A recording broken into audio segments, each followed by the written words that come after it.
Hi students, मैं आज आपको पढ़ा रही हूँ 10वीं कक्षा के थर्ड चैप्टर किल्लू।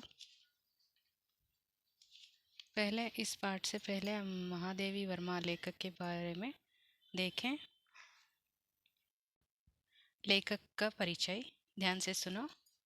महादेवी वर्मा जी विश्व स्तर की कवयित्री है। उन्हें आधुनिक मीरा भी कहा जाता है। उनका जन्म 24 मार्च 1907 को फर्रुखाबाद में हुआ। उनके पिता गोविंद प्रसाद वर्मा और माता हेमा रानी थी। उन्होंने प्रयाग के विद्यालय में से संस्कृत में MA उपाधि प्राप्त कर प्रयाग के महिला विद्यापीठ में प्रधानाध्यापिका का पद संभाला।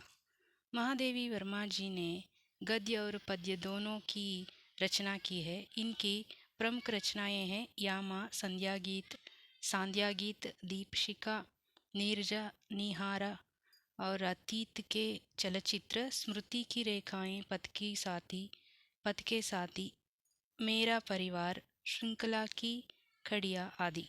महादेवी वर्मा जी को शेक्सपियर मंगल प्रसाद द्विवेदी पदक आदि अनेक पुरस्कार प्राप्त है। उनकी यामा के लिए ज्ञानपीठ पुरस्कार प्राप्त है। इस महान रचनाकार का निधन सितंबर सन 1987 को हुआ। अभी देखें टिप्पणी। काकभूषुंडी, इधर लेखक ने काकभूषुंडी का प्रयोग किया है। इसका मतलब क्या है देखें। पुराण कथा में कौवे को पक्षियों के गुरु के रूप में स्वीकार किया गया है। काकभूषुंडी का मतलब कौवा होता है। पाठ में कौवे का पद प्रयोग हुआ है, इसलिए इधर टिप्पणी में दिया गया है। अभी देखें शब्दार्थ। अचानक या कायक, सडनली। गमला, फूलों के पेड़ या पौधे लगाने का बर्तन, पॉट। गाँव, जख्म, हौले से, धीरे से। कांच, शीशा। चुन्नट, सिलवट, निरिगे। सोंजूही, एक खुशबूदार फूल। ಗಿಲ್ಹರಿ, ಸ್ಕ್ವಿರಿಲ್ ಅಂದರೆ ಅಳಿಲು ಅಂತ. मोटे रुई और लंबी पूंछ वाला एक मादा जंतु। अवतीर्ण, उत्पन्न होना, अवतरित होना. ಕಾಕದ್ವಯ, दो कौवे ಅಂದರೆ ಎರಡು ಕಾಗೆಗಳು ಅಂತ ಕಾಕದ್ವಯ ಅಂದರೆ.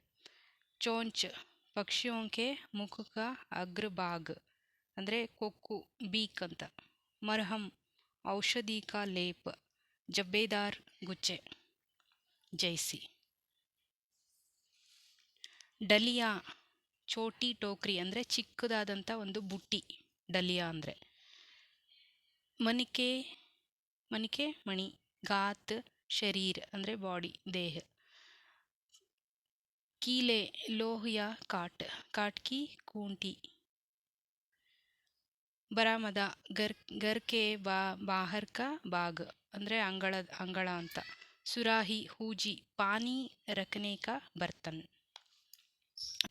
अभी देखें पाठ का आशय. कौन कह सकता है कि पशु पक्षी भावहीन ಪ್ರಾಣಿ है. ಇಲ್ಲಿ ಪ್ರಾಣಿಗಳಿಗೂ ಭಾವನೆಗಳಿದೆ ಅನ್ನೋದನ್ನು ಕವಿಯವರು ಈ ಪುಸ್ತಕದಲ್ಲಿ ಹೇಳಿದ್ದಾರೆ ಈ ಪಾಠದ ಮುಖಾಂತರ. वे भी हमारी तरह कवि कभार हमसे भी अधिक भावानुकूल, विचारवान और ಸಹೃದಯ ವ್ಯವಹಾರ करते हैं. ಪ್ರಾಣಿಗಳು ಸಹ ಮನುಷ್ಯನಿಗಿಂತ ಹೆಚ್ಚು ಭಾವನೆಗಳನ್ನು, ಸಹೃದಯವನ್ನು ತೋರಿಸುತ್ತೆ ಮತ್ತು ಪ್ರೀತಿಯಿಂದ ವರ್ತಿಸುತ್ತೆ. महादेवी वर्मा ने एक छोटा सा जीव गिलहरी के बच्चे का रेखांकन कर प्राणी जगत की मानव सहज जीवन शैली का ಪ್ರಭಾವಶಾಲಿ ಚಿತ್ರಣ ಕಿಯಾ ಹೇ. ಅಂದರೆ ಮಹಾದೇವಿ ವರ್ಮಾ ಅವರು ಇಲ್ಲಿ ಒಂದು ಸಣ್ಣ ಅಳಿಲನ್ನು ಸಾಕಿಬಿಟ್ಟು ಅದಕ್ಕೂ ಭಾವನೆಗಳಿದೆ, ಪ್ರಾಣಿಗಳಿಗೂ ಭಾವನೆಗಳಿದೆ, ಮನುಷ್ಯರ ಹಾಗೆ ಅದನ್ನು ಸಹಜ ಜೀವನವನ್ನು ನಡೆಸುತ್ತೆ ಅನ್ನೋದನ್ನು ಇಲ್ಲಿ ಆ ಚಿತ್ರಣವನ್ನು ಇಲ್ಲಿ ನಮಗೆ ತೋರಿಸಿದ್ದಾರೆ. आज के संदर्भ में जहाँ मानव के स्वार्थ के कारण ಪಶು ಪಕ್ಷಿ ಕಿ ಜಾತಿಯಾं ಲುಪ್ತ ಹೋತಿ ಜಾ ರಹಿ ಹೈ. ಆದರೆ ಇಂದಿನ ದಿನಗಳಲ್ಲಿ ಮಾನವನ ಸ್ವಾರ್ಥದಿಂದಾಗಿ ಪ್ರಾಣಿ ಪಕ್ಷಿಗಳ ಸಂಕುಲವೇ ಸ್ವಲ್ಪ ನಾಶದ ಕಡೆಗೆ ಹೋಗ್ತಿದೆ. ಯಾಕಂದರೆ ಕಾಡುಗಳನ್ನು ಕಡಿದು ಹಾಳು ಮಾಡ್ತಿದ್ದಾನೆ, ಮತ್ತು ಮರ ಗಿಡಗಳನ್ನು ಕಡಿದು ಹಾಳು ಮಾಡ್ತಿದ್ದಾನೆ. ಹೀಗಾಗಿ ಪ್ರಾಣಿ ಪಕ್ಷಿಗಳ ಸ್ವಲ್ಪ ಕಡಿಮೆ ಆಗ್ತಿದೆ. ಅದೆಲ್ಲ ಯಾಕೆ? ಮನುಷ್ಯನ ಸ್ವಾರ್ಥದಿಂದಾಗಿ ಆಗ್ತಿರೋದು ಅಂತ. वह महादेवी वर्मा जी का यह संस्मरण उनकी रक्षा करने और उनके प्रति प्रेम भाव जगाने की दिशा में एक ಸಾರ್ಥಕ ಪ್ರಯತ್ನ ಸಿದ್ಧ ಹೋತಾ ಹೇ. ಇಲ್ಲಿ ಅದಕ್ಕೆ ಪ್ರಾಣಿ ಪಕ್ಷಿಗಳನ್ನು ನಾವು ಉಳಿಸ್ಬೇಕು, ಅದನ್ನು ರಕ್ಷಿಸಬೇಕು, ಮುಂದಿನ ಪೀಳಿಗೆಗೆ ಅದನ್ನು ನಾವು ಹೀಗಿತ್ತು ಅಂತ ತೋರಿಸ್ಬೇಕಂದ್ರೆ ಚಿತ್ರದಲ್ಲಿ ತೋರಿಸೋ ಹಾಗಿರಬಾರ್ದು, ನಿಜವಾಗ್ಲೂ ಅದನ್ನು ತೋರಿಸೋವಂಥ ಒಂದು ವ್ಯವಸ್ಥೆಯನ್ನು ಮಾಡಬೇಕು. ಅದಕ್ಕೆ ನಾವು ಅದನ್ನೆಲ್ಲ ರಕ್ಷಣೆ ಕೊಡಬೇಕು ಅನ್ನೋದು ಇಲ್ಲಿ ಮುಖ್ಯ ಉದ್ದೇಶ. पाठ से पहले देखें, इस पाठ से स्नेह भाव तथा प्राणी दया की सीख मिलती है. ಈ ಪಾಠದಿಂದ ನಮಗೇನು ಕಾಣುತ್ತೆ? ಸ್ನೇಹ, ಪ್ರಾಣಿಗಳಿಂದ ಯಾವ ರೀತಿಯ ಪ್ರಾಣಿಗಳಲ್ಲಿ ನಾವು ಅಥವಾ ಅದು ನಮಗೆ ಯಾವ ರೀತಿ ಸ್ನೇಹ ಭಾವನೆಯನ್ನು ತೋರಿಸ್ಕೋಬೋದು ಅನ್ನೋದನ್ನು ಕಾಣ್ಬೋದು. ಪಶು ಪಕ್ಷಿयों के स्वभाव और उनकी जीवन शैली के साथ साथ उनके प्रति महादेवी वर्मा के प्रेम से बच्चे परिचित होते हैं. ಅಂದರೆ ಇಲ್ಲಿ ಪಶು ಪಕ್ಷಿಗಳ ಸ್ವಭಾವದಿಂದ ಜೀವನ ಶೈಲಿ ಹೇಗೆ ಬದಲಾಗುತ್ತೆ, ಮತ್ತು ಮಕ್ಕಳು ಅದ್ರ ಜೊತೆ ಹೇಗೆ ಪ್ರೇಮದಿಂದ ಪ್ರೀತಿಯಿಂದ ವರ್ತನೆ ಮಾಡಬಹುದು ಅನ್ನೋದೆಲ್ಲ ಇಲ್ಲಿ ಮಹಾದೇವಿ ವರ್ಮಾ ಅವರು ನಮಗೆ ತಿಳಿಸ್ಕೊಟ್ಟಿದ್ದಾರೆ. ಈಗ ಪಾಠದ ಸಾರಾಂಶ ನೋಡೋಣ. अचानक एक दिन सवेरे कमरे से बरामदे में आकर मैंने देखा 2 कौवे एक गमले के चारों ओर चोंचों से ಚುವಾ ಚುವಲ್ ಜೈಸೆ ಕೇಲ್ ರಹೇ ತೆ.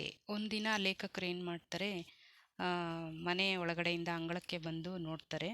ಅಲ್ಲಿ 2 ಕಾಗೆಗಳು ಇಲಿಗಳ ಥರ ಈ ರೀತಿ ಆ ಕಡೆ ಈ ಕಡೆ ಅದರ ಕೊಕ್ಕಿಂದ ಚುಚ್ಕೊಂಡು ಏನೋ ಆಟ ಆಡೋ ಥರ ಆಡ್ತಾ ಇರುತ್ತೆ. ಅದನ್ನು ನೋಡ್ತಾರೆ ಲೇಖಕರು. ಯಹ ಕಾಕಭುಷುಂಡಿ भी विचित्र पक्षी है, एक साथ समाधरित, अनाधरित, ಅತಿ ಸಮ್ಮಾನಿತ್, ಅತಿ ಅವಮಾನಿತ್. ಕಾಕಭುಷುಂಡಿ ಅಂದರೆ ಆಗಲೇ ನಾನು ಹೇಳಿದ್ದೀನಿ ಕಾಗೆ ಅಂತ. ಆ ಕಾಗೆನ ನಾವು ನೋಡಿದ ತಕ್ಷಣ ಒಂಥರ ಒಳ್ಳೆ ಪ್ರಾಣಿನೂ, ಮತ್ತು ಅದನ್ನು ಒಂಥರ ಚೆನ್ನಾಗಿಲ್ಲ, ಕರ್ಕಶವಾಗಿ ಕೂಗುತ್ತೆ ಅನ್ನೋ ಥರನೂ, ಮತ್ತು ಅದಕ್ಕೆ ಒಂದು ಗೌರವನೂ ನಾವು ಕೊಡ್ತೀವಿ. 3 ಭಾವನೆಗಳು ಅದ್ರ ಮೇಲೆ ಇರುತ್ತೆ ಮನುಷ್ಯನಿಗೆ. ಯಾಕೆ ಅಂತ ಮುಂದೆ ನೋಡೋಣ. ಹಮಾರೆ ಬೇಚಾರೆ ಫುರ್ಕೆನೆ ನಾ ಗರುಡ್ ಕೆ ರೂಪ್ ಮೇ ಆ ಸಕ್ತೆ ಹೇ, ನಾ ಮಯೂರ್ ಕೆ ನಾ ಹಂಸ ಕೆ. ನಮ್ಮ ಪೂರ್ವಜರು ಯಾವ ರೀತಿ ಬರ್ತಾರೆ, ಅವರು ತೀರ್ಕೊಂಡಾಗ ಅವ್ರಿಗೆ ನಾವು ಒಂದು ಶ್ರದ್ಧಾಂಜಲಿ ಅಂದರೆ ಪೂಜೆಯನ್ನು ಮಾಡಿ ಅವರಿಗೆ ಪ್ರಸಾದ ಪಿಂಡ ಅಂತ ಇಡ್ತಾರಲ್ಲ, ಇಟ್ಟಾಗ ಅವರು ಯಾವ ರೀತಿ ಯಾವ ರೂಪದಲ್ಲಿ ಬರ್ತಾರೆ? ಗರುಡ ರೂಪದಲ್ಲೂ ಬರಲ್ಲ, ಮಯೂರನ ರೂಪದಲ್ಲೂ ಬರಲ್ಲ, ಹಂಸ ರೂಪದಲ್ಲೂ ಬರಲ್ಲ. ಮಯೂರ ಅಂದರೆ ಪಿಕಾಕ್. ಅವ್ರು ಬರೋದೇ ಕಾಗೆ ರೂಪದಲ್ಲಿ ಬಂದು ಅದನ್ನು ತಿಂದು ಹೋದಾಗ, ಓ ನಮ್ಮ ಪೂರ್ವಜರು ಬಂದು ತಿಂದ್ಬಿಟ್ಟು ಹೋದ್ರಪ್ಪ ಅಂತ ನಾವು ಅಂದ್ಕೊಳ್ತೀವಿ. ಉನ್ಹೇ ಪಿತೃಪಕ್ಷ ಮೇ हमसे कुछ पाने के लिए काक बनकर ही ಅವತೀರ್ಣ ಹೋನಾ ಪಡ್ತಾ ಹೇ. ಅವರ ಏನೋ ಕೆಲವೊಂದು ಅವರ ಆಸೆಗಳನ್ನು ಪೂರೈಸ್ಕೊಳ್ಳೋಕ್ಕೆ ಪಡೆಯೋದಕ್ಕೆ ಅವರು ಕಾಗೆ ರೂಪದಲ್ಲೇ ಬಂದು ಹೋಗ್ತಾರೆ. ಇತನಾ ಹಿ ನಹಿ, ಹಮಾರೆ दूरस्थ प्रियजनों को भी अपने आने का मधुर संदेश इनके कर्कश स्वर में ही देना पड़ता है. ಅಂದರೆ ಇವಾಗ ಯಾರೋ ಮನೆಗೆ ಬರ್ತಾರೆ ಅನ್ನೋ ಸೂಚನೆಯನ್ನು ಕಾಗೆ ಬಂದುಬಿಟ್ಟು ನಮ್ಮ ಮನೆ ಮೇಲೆ ಕುತ್ಕೊಂಡು ಜೋರಾಗಿ ಕೂಗಿದ್ರೆ, ಓ ಯಾರೋ ಬರ್ತಾರೆ ಅತಿಥಿಗಳು ಮನೆಗೆ ಅನ್ನೋ ಥರ ಸೂಚನೆ ಅದು. दूसरी ओर हम कौवे और काव करने को अवमानने की अर्थ में ही प्रयुक्त करते हैं. ಒಂದೊಂದ್ಸಲ ಅದು ಕಾವು ಕಾವು ಅಂತಿದ್ರೆ ಇದೊಂದು ಅಪಶಕುನ ಅನ್ನೋ ಥರ ಅದನ್ನು ಬೈಕೊಳ್ತಾರೆ. मेरे काकापुराण के विवेचन में अचानक बाधा आ पड़ी क्योंकि गमले और दीवार के संधि में छिपे एक छोटे से जीव पर मेरी दृष्टि रुक गई. ಅವಾಗ ಏನಾಗುತ್ತೆ, ಇವರು ಆಚೆ ಬಂದು ಅಂಗಳದಲ್ಲಿ ನೋಡ್ತಾ ಇರ್ತಾರೆ. ಒಂದು ಹೂ ಪಾಟ್ ಹತ್ರ ಇರುತ್ತಲ್ವ, ಆ ಹೂ ಪಾಟ್, 2 ಹೂ ಪಾಟ್ಗಳಿರುತ್ತೆ. ಅದರ ಸಂದಿನಲ್ಲಿ ಒಂದು ಸಣ್ಣ ಜೀವ, ಅಂದರೆ ಒಂದು ಸಣ್ಣ ಪ್ರಾಣಿ ಬಿದ್ದಿರುತ್ತೆ. ಅದ್ರ ಮೇಲೆ ಇವರ ದೃಷ್ಟಿ ಹೋಗುತ್ತೆ ಲೇಖಕರು. ನಿಕಟ್ ಜಾಕರ್ देखा गिलहरी का एक छोटा सा बच्चा है जो स्वभावतः घोंसले से गिर पड़ा है और अब कौवे जिसमें ಸುಲಭ ಆಹಾರ ಖೋಜ್ ರಹೆ थे. ಅಲ್ಲೇನಾಗುತ್ತೆ, ಒಂದು ಸಣ್ಣ ಅಳಿಲ್ ಮರಿ ಬಿದ್ದೋಗಿರುತ್ತೆ. ಆ 2 ಕಾಗೆಗಳ ಕೊಕ್ಕಿಂದ ಅದನ್ನು ಚುಚ್ಚಿಬಿಟ್ಟಿರುತ್ತೆ. ಅದರಿಂದ ಸಣ್ಣ ಸಣ್ಣ ಗಾಯ ಆಗಿರುತ್ತೆ. ಅದು ಹೇಗೆ ಆಗಿರುತ್ತೆ ಅಂದರೆ, ಆ ಅಳಿಲು ಅದ್ರ ಗೂಡಿಂದ ಕೆಳಗಡೆ ಬಿದ್ದೋಗ್ಬಿಟ್ಟಿರುತ್ತೆ. ಆಗ ಈ ಕಾಗೆಗಳು ನೋಡಿಬಿಟ್ಟು ಆ ರೀತಿ ಗಾಯ ಮಾಡಿರುತ್ತೆ. ಅದರಿಂದಾಗಿ ಆ ಅಳಿಲನ್ನ ಆ ಕಾಗೆಗಳು ತನ್ನ ಆಹಾರವನ್ನಾಗಿ ಮಾಡ್ಕೋಬೇಕು ಅಂತ ನೋಡ್ತಾ ಇರುತ್ತೆ. काकद्वय की चोंच के 2 गांव उस लघु प्राणी के लिए बहुत थे, अतः वह निश्चेष्ट सा गमले से ಚಿಪಕ್ ಪಡಾತ. ಅವಾಗ ಅದು ಆ 2 ಕಾಗೆಗಳಿಂದ ಆಗಿರೋ ಗಾಯನೇ ಆ ಸಣ್ಣ ಜೀವಿಗೆ ಬಹಳ ದೊಡ್ಡದಾಗಿ ಕಾಣಿಸ್ತಿರುತ್ತೆ. ಅದು ಆ ಕಡೆ ಈ ಕಡೆ ಓಡಾಡೋಕ್ಕಾಗದೆ ಸುಸ್ತಾಗಿ ಆ ಪಾಟ್ ಹತ್ರ ಸುಮ್ಮನೆ ಬಿದ್ದೋಗಿರುತ್ತೆ. सबने कहा को कोए की चोंच का घाव लगने के बाद यह बच नहीं सकता, अतः इसे ऐसे ही रहने दिया जावे.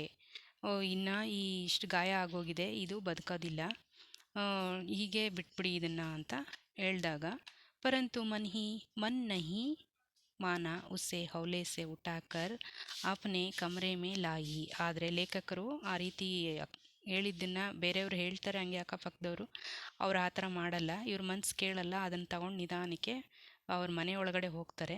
ಫಿರ್ ರೂಯಿ ಸೆ ರಕ್ತ ಪೋಂಚ್ಕರ್ ಗಾವೋಂ ಪರ್ ಪೆನ್ಸಿಲಿನ್ ಕ ಮರಹಂ ಲಗಾಯ. ಅವ್ರೇನು ಮಾಡ್ತಾರೆ, ಕಾಟನಿಂದ ರಕ್ತನೆಲ್ಲ ಒರೆಸ್ಬಿಟ್ಟು ಪೆನ್ಸಿಲಿನ್ ಅಂದರೆ ಔಷಧಿ ಒಂದು ಲೇಪನವನ್ನು ಮಾಡ್ತಾರೆ, ಹಚ್ತಾರೆ. ಕೈ ಗಂಟೆ ಕೆ उपचार के उपरांत उसके मुँह में एक बूंद पानी टपकाया जा सकता है. ಸ್ವಲ್ಪ ಗಂಟೆಗಳ ನಂತರ ಅದರ ಮುಖದಿಂದ ಒಂದು ತೊಟ್ಟು ಹನಿ ಕೆಳಗಡೆ ಬೀಳುತ್ತಂತೆ. तीसरे दिन वह इतना अच्छा और आश्वस्त हो गया कि मेरी उंगली अपने 2 नन्हे पंजों से पकड़कर नीले कांच के मोतियों जैसी आंखों से इधर उधर देखने लगा. 3ನೇ ದಿನ ಹೆಂಗೆ ಕಾಣಿಸ್ತಂತೆ, ಅದು ತನ್ನ ಸಣ್ಣ ಸಣ್ಣ ಕೈಗಳಲ್ಲಿರುವಂಥ ಉಗುರುಗಳಿಂದ ಅವರ ಲೇಖಕರ ಕೈಯನ್ನು ಹಿಡ್ಕೊಂಡು ಆ ಮೋತಿ ಅಂದರೆ ವಜ್ರದ ಹಾಗೆ ಹೊಳಿತಿರುವ ತನ್ನ ನೀಲಿ ಕಣ್ಣುಗಳಿಂದ ಅವರ ಕೈಗಳನ್ನು ಹಿಂಗೆ ನೋಡುತ್ತಂತೆ. ಆ ಕಡೆ ಈ ಕಡೆ, ಈ ಕಡೆ ಆ ಕಡೆ ನೋಡ್ತಾ ಇರುತ್ತಂತೆ. 3-4 मास में उसके स्निग्ध रोए जब्बेदार पूंछ और चंचल चमकीली आंखें सबको विस्मित करने लगी. 3-4 ತಿಂಗಳುಗಳ ಮಾಸಗಳ ನಂತರ ಅದರ ಒಂದು ಆ್ಯಕ್ಟಿವಿಟಿ, ಚಟುವಟಿಕೆ ಹೇಗಿರುತ್ತಂದರೆ ಎಲ್ರಿಗೂ ವಿಸ್ಮಯ ತರುವಂತೆ ಇರುತ್ತೆ. ಆ ರೀತಿ ಅದು ಚೇತರಿಸ್ಕೊಂಡಿರುತ್ತೆ. ಹಮ್ ಉಸೆ ಗಿಲ್ಲು ಕಹಕರ್ ಬುಲಾನೆ ಲಗೆ. ಅದನ್ನು ಎಲ್ಲರೂ ಏನಂತ ಕರಿತಿದ್ರು, ಗಿಲ್ಲು ಅಂತ ಕರಿತಿದ್ರು. ध्यान से सुनो. मैंने फूल रखने की एक हल्की डलिया में रुई बिछाकर उसे तार से खिड़की पर लटका दिया.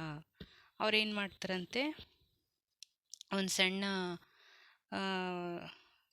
ಬುಟ್ಟಿ ಥರ ಇರುತ್ತೆ, ಅದನ್ನು ತಗೊಂಡು ಅದಕ್ಕೆ ಕಾಟನ್ನ ಒದಿಸ್ಬಿಟ್ಟು ಅದನ್ನು ಉಯ್ಯಾಲೆ ಥರ ಮಾಡಿಬಿಟ್ಟು ಒಂದು ಕಿಟಕಿಗೆ ಹುಕ್ ಹಾಕ್ಬಿಟ್ಟು ಅದಕ್ಕೆ ನೇತಾಕ್ತಾರಂತೆ. 2 ವರ್ಷ ವಹಿ ಗಿಲ್ಲು ಕಾ ಗರ್ ರಹಾ. 2 ವರ್ಷಗಳ ಕಾಲ ಆ ಗಿಲ್ಲು ಅದೇ ಆ ಬುಟ್ಟಿಯಿಂದ ಮಾಡಿರೋಂಥ ಗೂಡಲ್ಲೇನೆ ವಾಸವಾಗಿರುತ್ತೆ.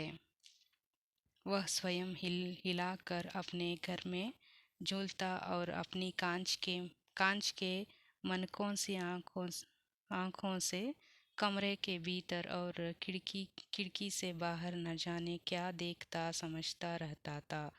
ಅದು ಏನು ಮಾಡುತ್ತೆ, 2 ವರ್ಷಗಳ ಕಾಲ ಆ ಬುಟ್ಟಿಯಿಂದ ಮಾಡಿರೋಂಥ ಗೂಡಲ್ಲೇ ಇರುತ್ತೆ. ಆಚೆ ಹೋಗೋದು, ಒಳಗೆ ಬರೋದು, ಮತ್ತು ಎಲ್ಲ ಕಡೆ ನೋಡೋದು, ಹೀಗೆ ಅದರ ಜೀವನ ನಡೀತಾ ಇರುತ್ತೆ. ಪರಂತು ಉಸ್ಕಿ ಸಮझदारी और ಕಾರ್ಯಕಲಾಪ ಪರ್ ಸಬ್ಕೋ ಆಶ್ಚರ್ಯ ಹೋತಾ ತಾ. ಆದರೆ ಅದು ಮಾಡ್ತಿದ್ದಂತಹ ಕಾರ್ಯಕಲಾಪಗಳು, ಏನು ಆ್ಯಕ್ಟಿವಿಟಿ ನಡೆಸ್ತಾ ಇತ್ತು, ಚಟುವಟಿಕೆಗಳೆಲ್ಲನೂ ಮನೆಯವ್ರಿಗೆಲ್ರಿಗೂ ಒಂಥರ ಆಶ್ಚರ್ಯವನ್ನು ತರ್ತಿತ್ತು. ಜಬ್ ಮೈ लिखने बैठी तब अपनी और मेरा ध्यान आकर्षित करने की उसी इतनी तीव्र इच्छा होती थी कि उसने एक अच्छा उपाय खोज निकाला. ಅದೇನು ಮಾಡ್ತಿತ್ತಂದರೆ, ಲೇಖಕರು ಲೇಖಕರನ್ನ ತನ್ನ ಕಡೆ ಸೆಳ್ಕೊಳ್ಳೋಕ್ಕೋಸ್ಕರ ಅದು ಏನೆಲ್ಲ ಒಂದು ಸರ್ಕಸ್ ಮಾಡ್ತಿತ್ತು ಅಂದರೆ, ನೋಡೋಣ ಮುಂದೆ. वह मेरे पैर तक आकर सर से पर्दे पर चढ़ जाता और ಫಿರ್ ಉಸಿ ತೇಜಿ ಸೆ ಉತ್ತರ್ತಾ. ಅದೇನು ಮಾಡ್ತಿತ್ತಂತೆ, ತನ್ನ ಗೂಡಿಂದ ಆಚೆ ಬಂದುಬಿಟ್ಟು, ಲೇಖಕರು ಎಲ್ಲಿ ಕೂತಿರ್ತಿದ್ರೋ ಅಲ್ಲಿ ಬಂದುಬಿಟ್ಟು ಪಾದದಿಂದ ಕೆಳಗೆ ಮೇಲೆವರೆಗೂ ಹತ್ತೋದು, ಅವ್ರ ತಲೆ ಮೇಲೆ ಹತ್ತೋದು, ಮತ್ತು ಅದರಿಂದ ಕಿಟಕಿ ಮೇಲೆ ಹಾಕಿರೋ ಅಂಥ ಕರ್ಟನ್ ಮೇಲೆ ಹತ್ತೋದು, ಆ ಕರ್ಟನ್ನಿಂದ ಮತ್ತೆ ಕೆಳಗಡೆ ಇಳಿಯೋದು, ಆ ರೀತಿ ಮಾಡ್ತಾ ಇರುತ್ತಂತೆ. ಉಸ್ಕಾ ಯಹ ದೌಡ್ನೆ ಕಾ ಕ್ರಮ್ ತಬ್ ತಕ್ ಚಲ್ತಾ ಜಬ್ ತಕ್ ಮೈ ಉಸೆ ಪಕಡ್ನೆ ಕೆ ಲಿಯೆ ನಾ ಉಠ್ತಿ. ಅದು ಯಾವ ಥರ ಯಾವಾಗವರೆಗೂ ಹಂಗೆ ಮಾಡ್ತಿತ್ತು ಅಂದರೆ, ಲೇಖಕರು ಹೋಗಿ ಅದನ್ನು ತಗೊಂಡು ಬರೋವರೆಗೂ ಅದನ್ನು ಹಿಡಿದು ತಂದು ಅವ್ರ ಟೇಬಲ್ ಮೇಲೆ ಇಟ್ಕೋಬೇಕು. ಅವ್ರು ಏನು ಮಾಡ್ತಿದ್ದಾರೋ ಅಲ್ಲಿ ಅದನ್ನು ಕೂರಿಸ್ಕೋಬೇಕು. ಆವಾಗವರೆಗೂ ಅದು ಹಂಗೇ ಮಾಡ್ತಾ ಇರುತ್ತಂತೆ. कवि ने गिल्लू को पकड़कर एक लंबे लिफाफे में इस प्रकार रख देती कि उसके अगले दो पंजों और सिर के अतिरिक्त सारा लघु घात ಲಿಫಾಫೆ ಕೆ ಭೀತರ್ ಬಂದ್ ರಹತಾ. ಲಿಫಾಫೆ ಅಂದರೆ ಒಂದು ಪಾಕೆಟ್ಟು, ಆದರೆ ಆ ಗಿಲ್ಲುನ ಅವರು ಒಂದು ಸಣ್ಣ ಬಾಕ್ಸ್ ಅಥವಾ ಬುಟ್ಟಿ ಥರದ್ರಲ್ಲಿ ತಂದುಬಿಟ್ಟು ಅದರೊಳಗಡೆ ಇಟ್ಬಿಟ್ಟು ಅದನ್ನು ಸೈಲೆಂಟಾಗಿರೋ ಥರ ಮಾಡ್ತಿದ್ರಂತೆ. ಅದರ ಇಡೀ ದೇಹನೇ ಇಡಿಸುವಂಥ ಒಂದು ಸಣ್ಣ ಬುಟ್ಟಿ ತಂದು ಬಾಕ್ಸಲ್ಲಿ ಅದನ್ನು ಹಾಕ್ಬಿಟ್ಟು ಇಡ್ತಾ ಇದ್ರಂತೆ.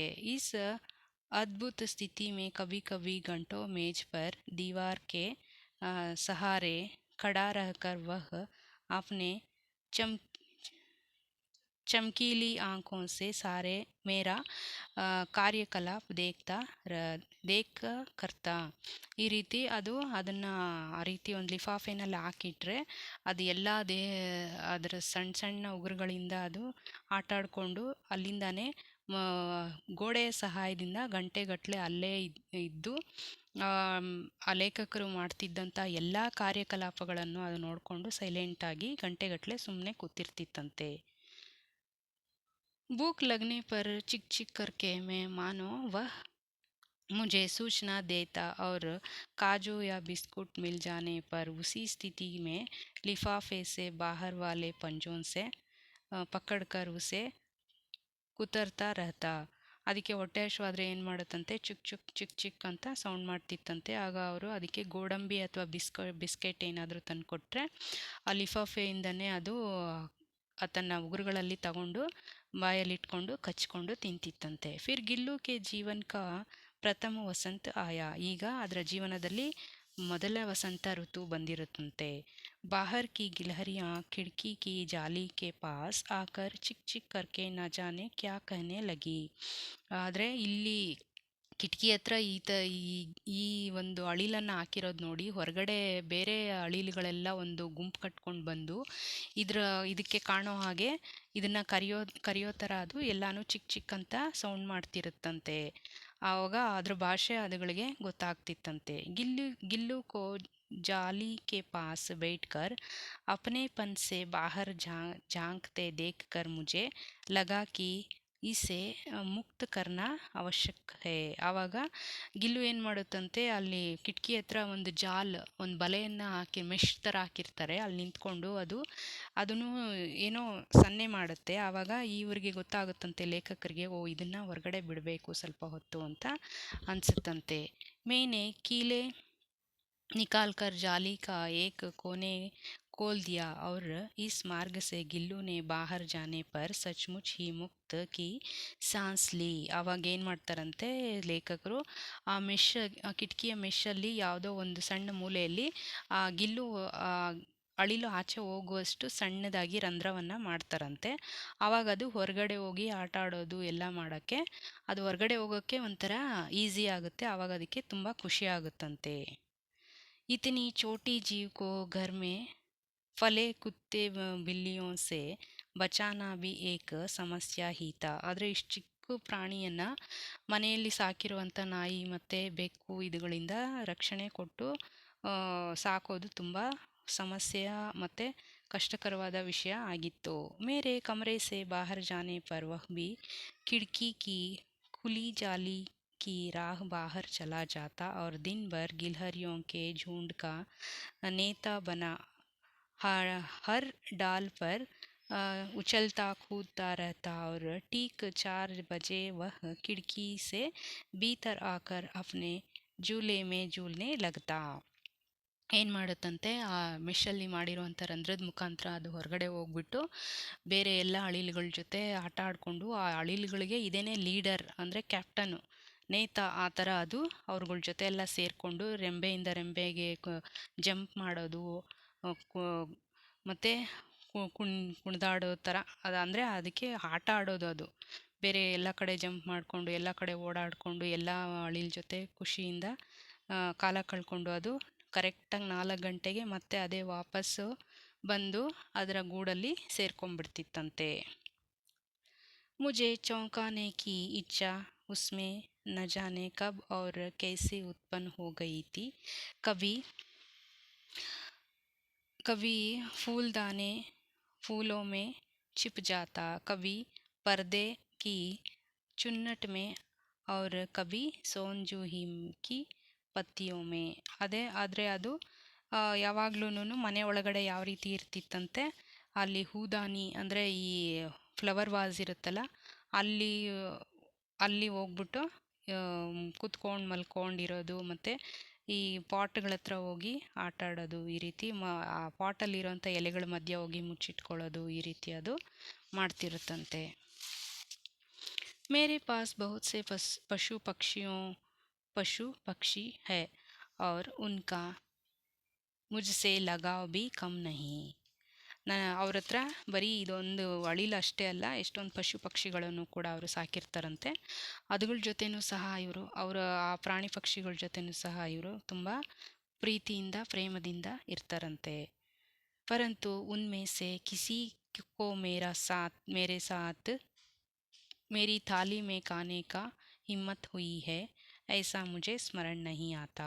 ಆದರೆ ಅಷ್ಟೊಂದು ಪಶು ಪಕ್ಷಿಗಳೆಲ್ಲ ಇದ್ರೂ ಈ ಒಂದು ಸಣ್ಣ ಪ್ರಾಣಿನ ಅವರು ತಿನ್ನುವಂಥ ತಟ್ಟೆನಲ್ಲೇ ಬಂದು ತಿನ್ನುವಷ್ಟು ಧೈರ್ಯವನ್ನು ಮಾಡಿಲ್ವಂತೆ.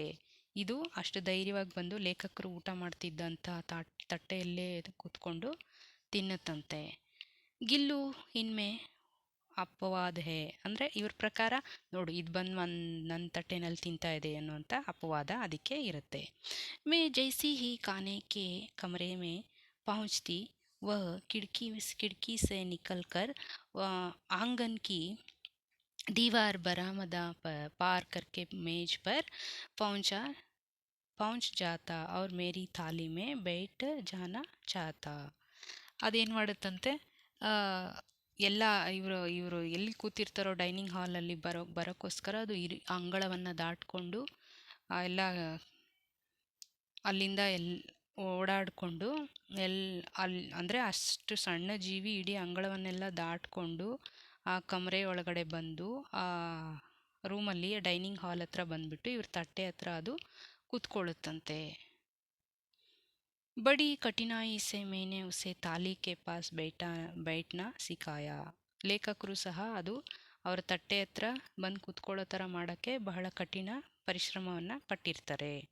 ಜहाँ बैठकर वहाँ मेरी थाली में से एक चावल उठाकर बड़ी सफाई से खाता रहता. ಅದು ನಾಜೂಕಾಗಿ ಅವರ ತಟ್ಟೆ ಮುಂದೆ ಕೂತ್ಕೊಂಡು ತಟ್ಟೆಯಲ್ಲಿರುವಂಥ ಒಂದೊಂದು ಅಗಳು ಅನ್ನನೂ ತಗೊಂಡು ತುಂಬ ಚೆನ್ನಾಗಿ ನಾಜೂಕಾಗಿ ತಿನ್ನುತ್ತಂತೆ. काजू उसका प्रिय खाद्य था और कई दिन काजू ना मिलने मिलने पर वह अन्य खाने की चीज़ें या तो लेना ಬಂದ್ ಕರ್ ದೇತಾ ತಾ. ಅದು ಕಾಜು ಅಂದರೆ ಗೋಡಂಬಿ ಅದಕ್ಕೆ ತುಂಬ ಇಷ್ಟವಾದ ಒಂದು ಪದಾರ್ಥ ಆಗಿರುತ್ತೆ. ಅಕಸ್ಮಾತ್ ಕಾಜು ಖಾಲಿ ಆಗಿಬಿಟ್ಟಿದ್ರೆ ಅದು ಏನು ಮಾಡುತ್ತಂತೆ, ಬೇರೆ ಪದಾರ್ಥನ ಅದು ತಿಂತಾ ಇರಲಿಲ್ವಂತೆ. ಜ ಜೂಲೆ ಸೆ ನೀಚೆ ಫೇಂಕ್ ದೇತಾ ಥಾ, ಅದು ಅದರ ಗೂಡಿಂದ ಕೆಳಗಡೆ ಬಿಸಾಕ್ಬಿಡ್ತಿತ್ತಂತೆ. उसी बीच मुझे मोटर दुर्घटना में आहत होकर कुछ दिन अस्पताल में रहना पड़ा. ಆ ರೀತಿ ಇರುವಾಗ ಅದರ ಮಧ್ಯೆ ಏನಾಗುತ್ತಂತೆ ಲೇಖಕರಿಗೆ, ಯಾವುದೋ ಮೋಟಾರ್ ದುರ್ಘಟನೆ ಅಂದರೆ ಏನೋ ಆಕ್ಸಿಡೆಂಟ್ ಆಗಿ ಆ, ಸ ಏನು ಮಾಡ್ತಾರೆ, ಆಸ್ಪತ್ರೆಯನ್ನು ಸೇರಿಬಿಟ್ಟಿರ್ತಾರೆ. ಉನ್ ದಿನೋ ಜಬ್ ಮೇರೆ ಕಮರೆ ಕಾ ದರ್ವಾಜಾ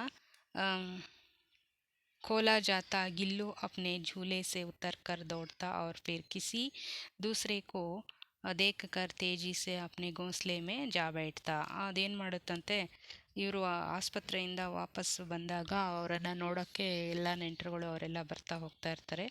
ಅವರನ್ನು ಇವರು ಇದು ಆ, ಮೇ ಲೇಖಕರು ಬಂದಾಗ ಅವ್ರ ಹತ್ರ ಓಡೋಗುತ್ತಂತೆ ನೋಡೋಕ್ಕೆ. ಬೇರೆಯವರನ್ನೆಲ್ಲ ನೋಡಿಬಿಟ್ಟು ಮತ್ತೆ ವಾಪಸ್ ಹೋಗಿ ಅದ್ರ ಗೂಡಲ್ಲೇ ಸೇರ್ಕೊಬಿಡ್ತಿತ್ತಂತೆ. ಸಬ್ उसे काजू दे जाते, परंतु अस्पताल से लौटकर जब मैंने उसके झूले के सफाई की तो उसमें काजू भरे मिले जिनसे ज्ञान होता था कि वह उन उन दिनों अपना प्रिय खाद्य कितना कम खाता रहा. ಅಂದರೆ ಅಲ್ಲಿ ಬರೋರೆಲ್ಲ ನೆಂಟರುಗಳೆಲ್ಲ ಅದಕ್ಕೆ ಕಾಜು ಅಂದರೆ ಗೋಡಂಬಿಯನ್ನು ತಂದು ಕೊಟ್ಬಿಟ್ಟು ಹೋಗ್ತಿದ್ರಂತೆ. ಆದರೆ ಅದು ತಗೊಂಡೋಗಿ ಅದು ಗೂಡಲ್ಲಿ ತಿಂದ್ರೂ ಸಹ ಸ್ವಲ್ಪನೇ ತಿಂದ್ಬಿಟ್ಟು ಮಿಕ್ಕಿದೆಲ್ಲ ಅಲ್ಲೇ ಬಿಟ್ಬಿಡ್ತಿತ್ತಂತೆ. ಮೇರಿ अस्वस्थता में वह तकिए पर सिरहाने बैठकर अपने नन्हे नन्हे पंजों से मेरी सिर और बालों को ಹೋಲೆ ಹೋಲೆ ಸಹಲಾತಾ ರಹತಾ. ಅದೇನು ಮಾಡುತ್ತಂತೆ, ಯಾರೂ ಇಲ್ಲದೆ ಇರೋವಾಗ ಲೇಖಕರ ಹತ್ರ ಹೋಗ್ಬಿಟ್ಟು ಅವರ ತಲೆ ಹತ್ರ ಕೂತ್ಕೊಂಡು, ದಿಂಬು ಮೇಲೆ ಕೂತ್ಕೊಂಡು ಅವರ ತಲೆಯನ್ನು ನಿಧಾನಕ್ಕೆ ಅದರ ಕೈಗಳಿಂದ ಈ ರೀತಿ ಸವರ್ತಾ ಇತ್ತಂತೆ. गर्मियों में जब मैं दोपहर में काम करती रहती तो ಗಿಲ್ಲು ನಾ ಬಾಹರ್ ಜಾತಾ ನಾ ಅಪ್ನೆ ಝೂಲೆ ಮೇ बैठता. ಇನ್ನು ಬೇಸಿಗೆ ಕಾಲದಲ್ಲಿ ಇವರು ಎಲ್ಲಿ ಕೆಲಸ ಮಾಡ್ತಿರ್ತಾರೋ ಅಲ್ಲೇ ಅವ್ರ ಹಿಂದೆನೇ ಅದು ಓಡಾಡ್ಕೊಂಡಿರ್ತಿತ್ತಂತೆ. ಅದ್ರ ಗೂಡಲ್ಲೂ ಇರ್ತಾ ಇರಲಿಲ್ವಂತೆ, ಒಂದು ಕಡೆ ಸೈಲೆಂಟಾಗಿ ಕೂತಿರ್ತಾ ಇರಲಿಲ್ವಂತೆ.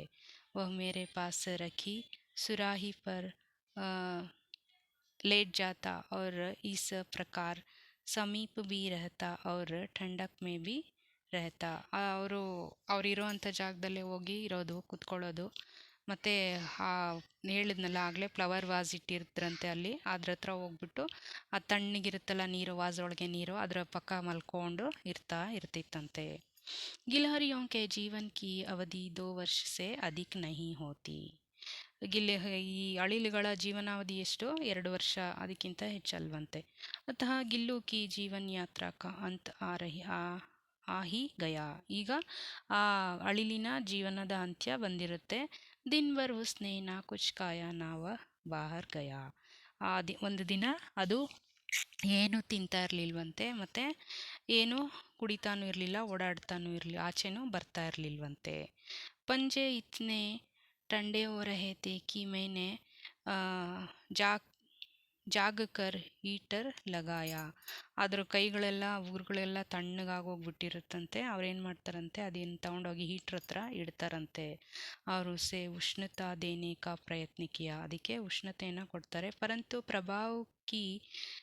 ಪ್ರಭಾತ್ ಕಿ ಪ್ರಥಮ್ ಕಿರಣ್ ಕೆ ಸಾಥ್ ಹಿ ವಹ ಚಿರ್ ನಿದ್ರಾ ಮೇ ಸೋ ಗಯಾ. ಆದರೆ ಬೆಳಗ್ಗಿನ ಜಾವ ಎದ್ದು ನೋಡಿದಾಗ ಅದು ಚಿರನಿದ್ರೆಯಲ್ಲಿ ಹೊರಟೋಗಿರುತ್ತೆ. ಉಸ್ಕಾ झूला उतर कर रख दिया गया है और खिड़की की ಜಾಲಿ ಬಂದ್ ಕರ್ ದಿಯಾ ಗಯಿ. ಅದಾದಮೇಲೆ ಅವ್ರೇನು ಮಾಡ್ತಾರಂತೆ, ಅದರದ್ದು ಒಂದು ಜೋಕಾಲಿ ಇರುತ್ತಲ್ಲ ಗೂಡು, ಅದನ್ನು ತೆಗೆದಿಟ್ಬಿಡ್ತಾರೆ. ಮತ್ತು ಮೆಷಲ್ಲಿ ಮಾಡಿರ್ತಾರಲ್ಲ ರಂಧ್ರ, ಅದನ್ನು ಸಹ ಮುಚ್ಚಿಬಿಡ್ತಾರೆ. परंतु गिलहरियों की नई पीढ़ी जाली के उस पार चिक चिक करती ही रहती है और सोनजोही ಕೀಳ್ತಿ ಹಿ ರಹತಿ ಹೇ. ಆದರೆ ಅದರ ಒಂದು ಫ್ರೇ ಬೇರೆ ಎಲ್ಲ ಅಳಿಲುಗಳಿತ್ತಲ್ಲ ಅದ್ರ ಜೊತೆ ಆಟ ಆಡ್ಕೊಂಡಿರ್ತಿತ್ತಲ್ಲ, ಆ ಒಂದು ಅಳಿಲುಗಳೆಲ್ಲ ಬಂದು ಅಲ್ಲಿ ಚಿಕ್ಕ ಚಿಕ್ಕ ಚಿಕ್ಕ ಅಂತ ಆಟ ಆಡಿಕೊಂಡು ಹೋಗ್ತಾನೆ ಇರುತ್ತೆ. ಅಂದರೆ ಅದರ ಜನ್ರೇಷನ್ನು ಇವಾಗ ಚೇಂಜ್ ಆಗಿರುತ್ತೆ. ಇದು ತೀರ್ಕೊಂಡಿದೆ ಅಂದರೆ ಇದ್ರ ಫ್ರೆಂಡ್ಗಳದ್ದು ಮಕ್ಕಳುಗಳು ಆಗಿರುತ್ತೆ. ಅದೆಲ್ಲ ಬಂದ್ಬಿಟ್ಟು ಅಲ್ಲಿ ಆಟ ಆಡ್ಕೊಂಡು ಹೋಗ್ತಿರುತ್ತೆ. ಮತ್ತು ಈ ಹೂದಾನಿ ಫ್ಲವರ್ ವಾಸಲ್ಲಿರುವಂಥ ಹೂಗಳು ಯಾವಾಗಲೂ ನಗ್ತಾನೇ ಇರುತ್ತೆ. सोनजूही की लता के नीचे ಗಿಲ್ಲು ಕಿ ಸಮಾಧಿ ಹೇ. ಅಲ್ಲಿ ಸೋನ್ಜೂಹಿ ಅಂದರೆ ಇತ್ತಲ್ವ ಪಾಟು, ಹೊರಗಡೆ ಅಂಗಳದಲ್ಲಿ ಪಾಟುಗಳಿರುತ್ತಲ್ಲ, ಅಲ್ಲಿ ಆ ಪಾಟಿನ ಪಕ್ಕದಲ್ಲಿ ಇದರ ಒಂದು ಅಂತ್ಯ ಸಂಸ್ಕಾರ ಮಾಡಿರ್ತಾರೆ. ಇಸ್ಲಿಯೇ ವಿ ಇಸ್ಲಿಯೇ ವಿ ಕಿ ಉಸೆ ವಹ್ ಲತಾ ಸಬ್ಕೆ ಅಧಿಕ ಪ್ರೀತಿ. ಅದಕ್ಕೆ ಅವರು ಅಲ್ಲಿ ಅಲ್ಲಿರುವಂಥ ಲತೆ ಬಳ್ಳಿಗಳು ಇವರಿಗೆ ತುಂಬ ಇಷ್ಟವಾಗಿತ್ತು. ಇಸ್ಲಿಯೇ ವಿ ಕಿ ಉಸ್ ಲಘು ಗಾತ್ ಕಾ किसी बसंत वासंती दिन जूही के बी पीताब छोटे फूल के रूप में खिल जाने का ವಿಶ್ವಾಸ ಮುಜೆ ಸಂತೋಷ ದೇತಾ ಹೇ. ಅದರ ಒಂದು ಸಣ್ಣ ಆ ದೇಹ ಅಲ್ಲಿರುವ ಒಂದು ಹೂವಿನ ಹಾಗೆ ಅರಳಿ ನಗ್ತಾ ಇರುತ್ತೆ ಅನ್ನೋದು ಇವರ ಒಂದು ನಂಬಿಕೆ ಅಥವಾ ಸಂತೋಷ ಆಗಿರುತ್ತೆ. ठीक है बच्चों, इस पाठ के सारांश सभी को मालूम हुआ ना? अब और एक बार सुनो और समझ लो, पढ़ लो. हमारे चैनल को सब्सक्राइब करो, लाइक करो, शेयर करो, कमेंट करो स्टूडेंट्स. Thank you.